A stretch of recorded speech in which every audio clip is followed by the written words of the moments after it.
Bien, voici un petit tutoriel pour vous expliquer très facilement et très rapidement comment construire un QCM et le diffuser auprès de vos élèves dans Pronote.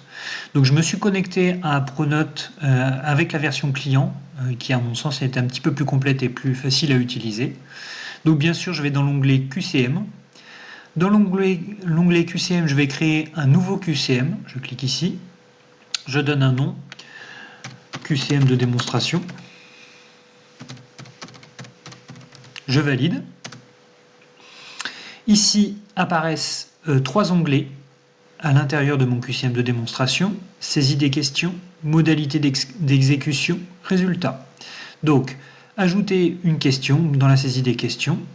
Je vais par exemple, je sais pas, vous avez plein de choix, choix multiples, si on reste sur du QCM.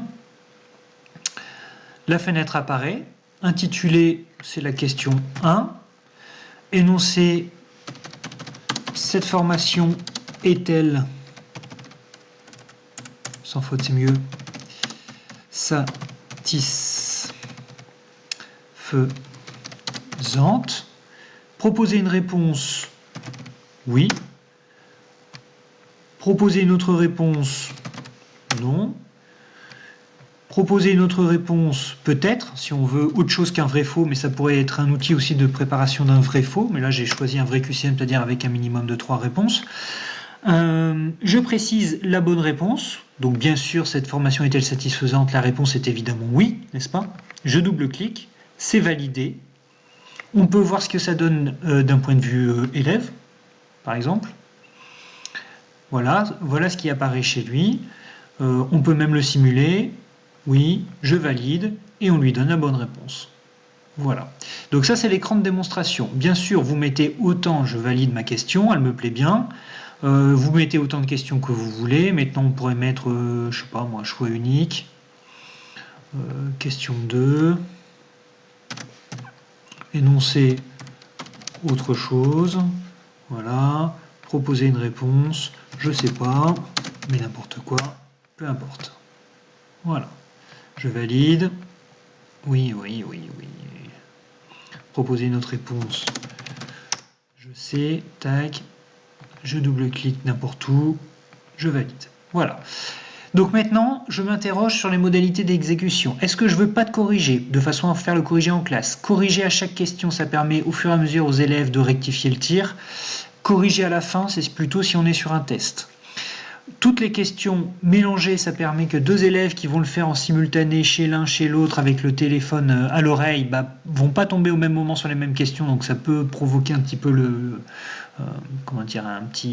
petite restriction.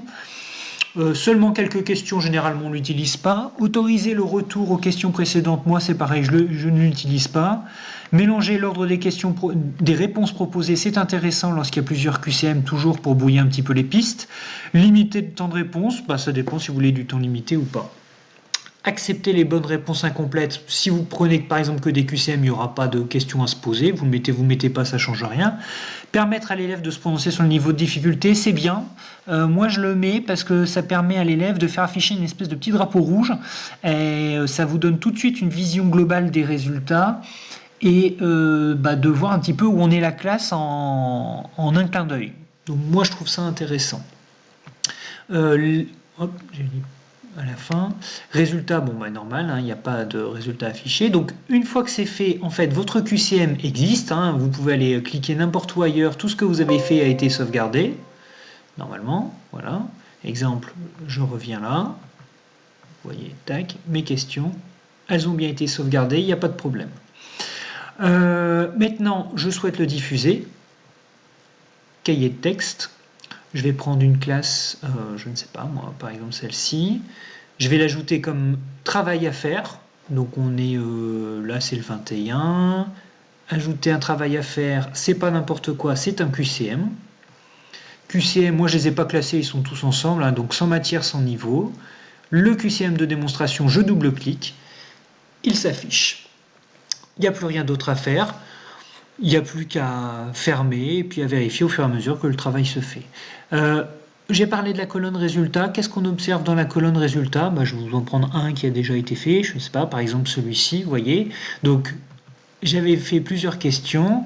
Là, ça me permet de voir ce qui est réussi, ce qui n'est pas réussi, et les petits drapeaux rouges que je vous avais dit qui permettent d'évaluer le niveau de difficulté.